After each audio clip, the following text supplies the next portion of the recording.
वंचित बहुजन आघाडी तथा भारतीय बौद्ध महासभा तसेच सर्व समविचारी पक्ष संघटनांनी गाय चोरी केल्याच्या संशयावरून निर्वस्त्र करून बेदम मारहाण करणाऱ्या नराधमांना अटक करावी याकरिता उपविभागीय अधिकारी यांना निवेदन देण्यात आलेलं आहे।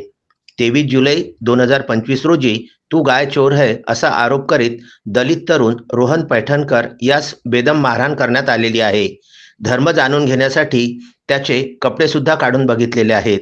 माणुसकीला काळीमा लावणारा हा प्रकार खामगाव येथे घडलेला आहे।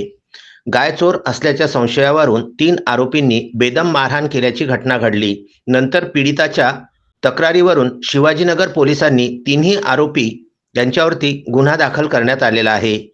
भारतीय दंडविधान क्रमांक 227-25 अन्वये ॲट्रॉसिटीसह भारतीय न्याय संहितेच्या विविध दखलपात्र कलमानुसार गुन्ह्यांची नोंद करण्यात आलेली आहे।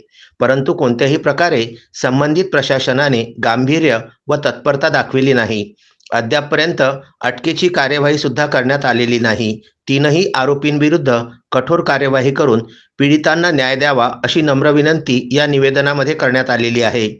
या निवेदनामध्ये वंचित बहुजन आघाडी जिल्हा बुलढाणा, वंचित बहुजन महिला आघाडी, वंचित बहुजन युवक आघाडी व भारतीय बौद्ध महासभेद्वारे या निंदनीय घटनेचा जाहीर निषेध म्हणून सोमवार दिनांक 28 जुलै 2025 रोजी एक दिवसीय खामगाव शहर बंदचे आवाहन देखील वंचित बहुजन आघाडी व भारतीय बौद्ध महासभेच्या वतीने करण्यात आले आहे।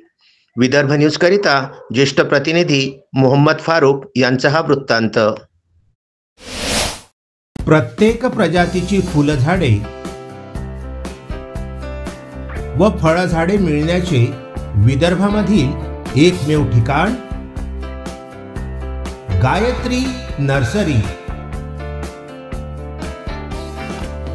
Datta colony, Badnera road, Amravati.